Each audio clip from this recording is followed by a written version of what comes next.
Friends, welcome back to my channel earth mom Dehradun. मैं हूं ज्योति और वेलकम है आप सभी का मेरे चैनल में नए जुड़े हैं तो प्लीज़ चैनल को सब्सक्राइब ज़रूर करिएगा। वीडियो पसंद आई तो लाइक ज़रूर करना एंड येस कमेंट सेक्शन में अपने अपने कमेंट्स ज़रूर करना। इस वीडियो के माध्यम से मैं अपना पॉइंट ऑफ व्यू, अपना नज़रिया, अपना रिएक्शन शेयर करती हूँ और I really want to know कि आप लोग वहाँ से बैठे हुए क्या इस बारे में सोचते हैं। तो कोई भी रिएक्शन वीडियो सुनने के बाद आप लोग कमेंट सेक्शन में अपनी अपनी राय, अपने अपने नज़रिए ज़रूर शेयर करना। उसी के साथ आज का रिएक्शन वीडियो शुरू करते हैं। तो आप सब जानते ही हैं कि कामनी अपने भाई की शादी अटेंड करने के लिए अपने मायके गई हुई हैं।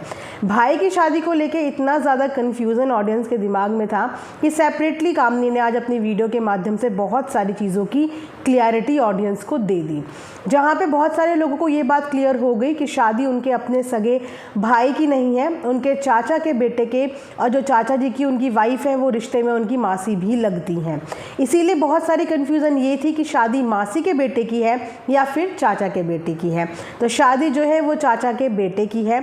उसी के साथ कामनी ने और भी चीज़ें क्लियर करी, जैसे कि बहुत सारे क्वेश्चन ये भी थे कि इस महीने में शादी कैसे हो सकती है, खरमास में शादी कैसे हो सकती है। तो उन्होंने बताया कि जिस गांव से वो बिलोंग करते हैं उस गांव में इस महीने में होली के बाद, होलिका दहन के बाद शादी की जा सकती है।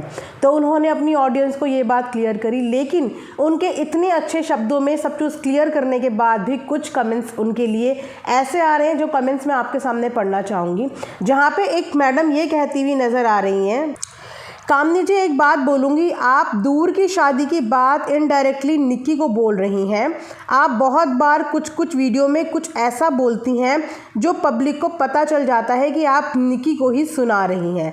फिर भी निक्की कभी महाभारत नहीं करती आपकी तरह, वरना आप तो हमेशा उसे टारगेट करती हैं। इस बार पर गौर ज़रूर करिएगा, आपको काम आपकी फैमिली ही आएगी। यार ये व्यूज़ के लिए इतना ना गिरो, भगवान आपको सद्बुद्धि दे। आप ब्लॉग बनाती तो हैं, सिर्फ अपनी ब्लॉग पे कंसंट्रेट करिए, ना कि किसी को टारगेट करने पे। आप मेरे कमेंट्स का रिप्लाई ज़रूर करना। तो अभी जो कामनी ने एक वीडियो बनाई थी, जिस वीडियो के माध्यम से उन्होंने अपनी ऑडियंस की काफ़ी ज़्यादा कन्फ्यूज़न क्लियर करी, वहीं पे कुछ ऐसे कमेंट्स आ रहे हैं कि अब आप निक्की को टारगेट कर रहे हो, क्योंकि उन्होंने कुछ चीज़ें बताई। जैसे कि उन्होंने बताया कि शादी मेरे चाचा के बेटे की है, मेरी मासी के बेटे की नहीं है। मासी वाला रिश्ता थोड़ा सा दूर हो जाता है, लेकिन चाचा हमारे सारे इर्द गिर्द रहते हैं। उन्होंने अपनी फैमिली के बारे में भी बताया कि हमारी फैमिली में देवरानी जेठानी के बीच में बहुत ज़्यादा प्यार मोहब्बत है, और ये चीज़ें हमें भी वीडियो में देखने को मिल रही है। कोई भी अपनी फैमिली की झूठी तारीफ नहीं कर सकता जब वो व्लॉग बना रहा हो, और वो प्यार, वो मोहब्बत, वो कज़न्स के बीच में प्रेम, वो फैमिलीज़ के बीच में प्रेम हमें भी वीडियो में देखने को मिल रहा है। लेकिन यहाँ पे कामनी सिर्फ एक एग्जाम्पल दे रही थी, सिर्फ समझाने की कोशिश कर रही थी, लेकिन वहीं पे कुछ लोगों को ये लगा कि वो निक्की को टारगेट कर रही हैं, उस शादी वाली बात के लिए टारगेट कर रही हैं, और वो अपनी हर वीडियो में निक्की को टारगेट करने की कोशिश करती हैं। लेकिन निक्की कभी भी अपनी किसी भी वीडियो में टारगेट नहीं करती। अगर टारगेट की ही बात है तो ऐसा कई बार होता है कि थंबनेल्स, टाइटल्स पढ़ के सबसे पहले सामने वाले के दिमाग में यही जाता है कि अच्छा उसने ऐसा कर दिया होगा या उसने ऐसा कर दिया होगा।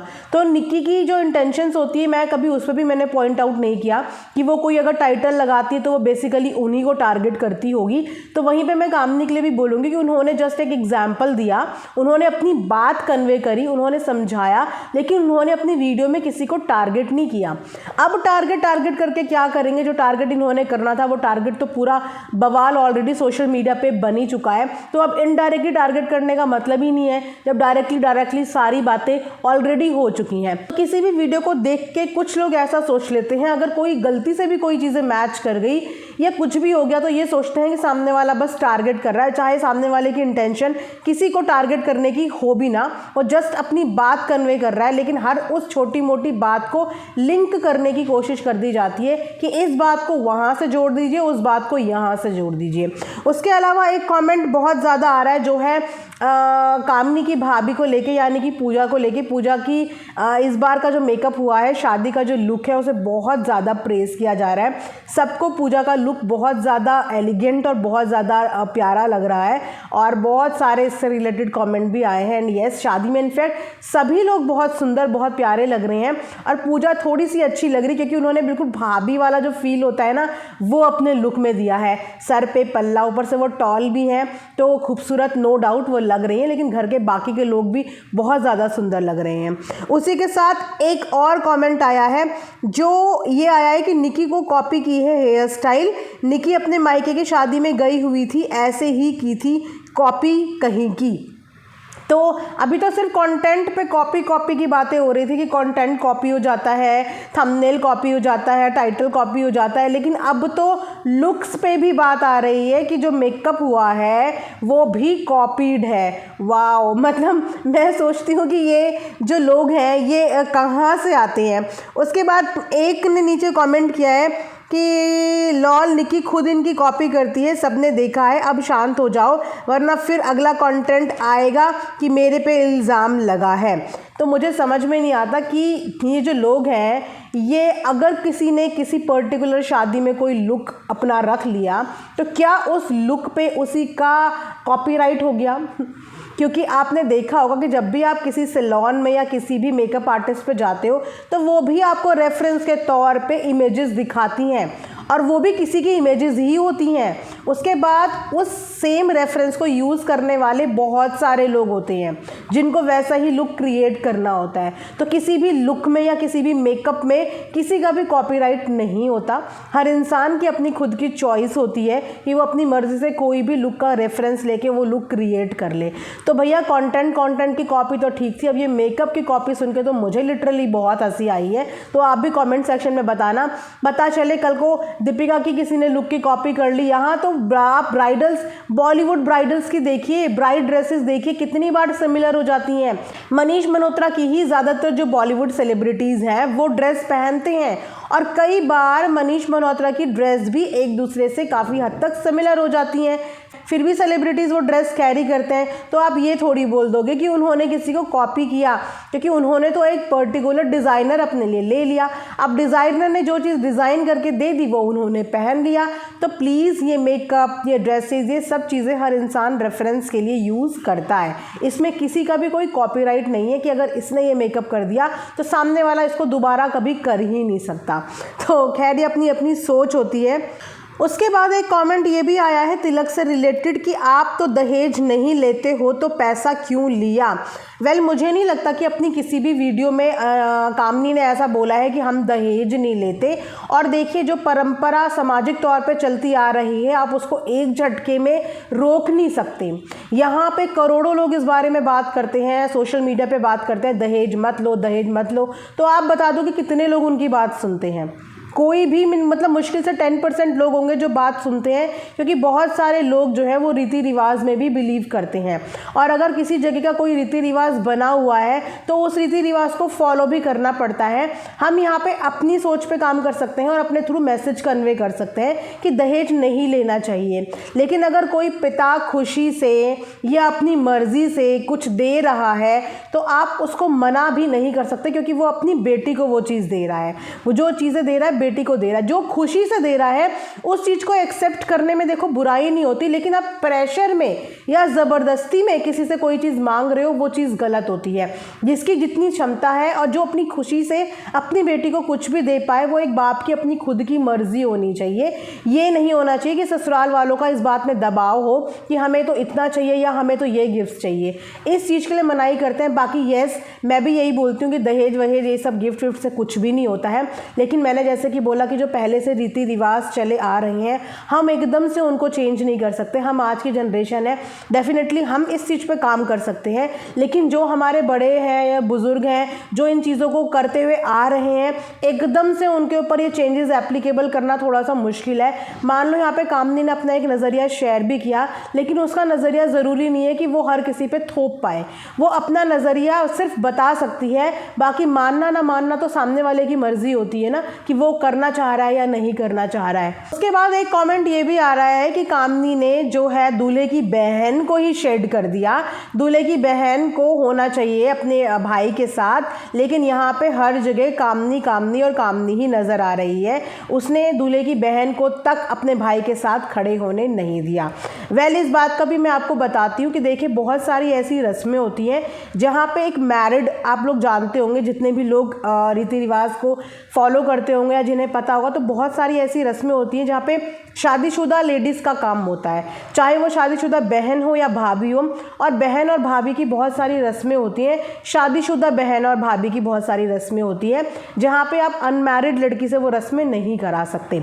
अब व्लॉग हम लोग सिर्फ 10 से 15 मिनट का देख रहे हैं, तो जाहिर सी बात है ना कि कामनी अपने व्लॉग में वही क्लिप्स डालेगी जिसमें वो भी होगी, और बाकी का टाइम जब दूल्हे की बहन उनके साथ है तो वो सारी वो क्लिप्स उठा के तो नहीं अपने व्लॉग में डालेगी। ऐसे तो व्लॉग 3-4 घंटे का बन जाएगा। उन्होंने सिर्फ 15-20 मिनट का एक व्लॉग शूट किया है, जो 15-20 मिनट में हमें कामनी दूल्हे के साथ बैठी हुई नजर आई है। यू नेवर नो कि उसके अलावा उनकी बहन ही दूल्हे के साथ बैठी हो। अब चैनल जिस बंदे का है, अगर वही अपनी वीडियोस में नहीं दिखेगा और बाकी के लोग दिखेंगे, तो आप अपने चैनल को किस तरीके से आप रिप्रेजेंट करोगे। चैनल को रिप्रेजेंट करने के लिए आपका खुद का फेस वीडियो में होना, आपका अपीयरेंस खुद वीडियो में होना, ये ज़रूरी होता है। तो 15-20 मिनट के व्लॉग के बेस पे आप ये जज करो कि उन्होंने उसकी बहन को आगे ही नहीं आने दिया, दूल्हे की बहन निकी को शेड कर दिया या उसको कोई चीज़ करने ही नहीं दी। डेफिनेटली जो दूल्हे की बहन की रस्म होगी उससे वो कोई नहीं छीन सकता। जो बहन की रस्म है वो बहन ही करेगी। बाकी इनकी फैमिली के बीच में जो प्यार मोहब्बत है एक दूसरे के लिए, तो मुझे नहीं लगता कि वो लोग इतनी छोटी छोटी चीज़ों को नोटिस कर रहे होंगे। खुशी का पल है, जिसकी जो रस्में हैं वो रस्म पूरी कर रहा है। और सबसे ऑकवर्ड क्वेश्चन नहीं, सबसे ऑकवर्ड कमेंट जो आया है कि वाह कामनी जी, क्या गेम प्लान किया है आपने, रियली अप्रिशिएट। और अब वो लोग नहीं आएंगे तो उन्हें बुरा दिखाकर खुद भगवान बन जाएंगे। अच्छा, भाई की शादी के पहले जानबूझकर ड्रामा करी ताकि ये लोग शादी में नहीं आए। एक बात मैं आपको बताती हूँ कि जब एक लड़की के ससुराल से कोई किसी फंक्शन में शरीक होता है ना, तो उस लड़की को एक अलग ही प्राउड होता है कि मेरे ससुराल से लोग आए हैं।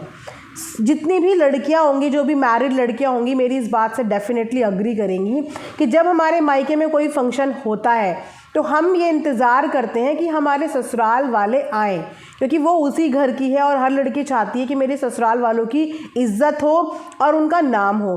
सेम चीज़ जब कोई ससुराल में फंक्शन होता है तो एक लड़की अपने मायके वालों का इंतज़ार करती है कि मेरे मायके वाले शादी में शरीक हों और मेरे मायके वालों का मान बढ़े, क्योंकि एक लड़की का जो इज्जत होती है ना, वो दोनों ही परिवार से होती है।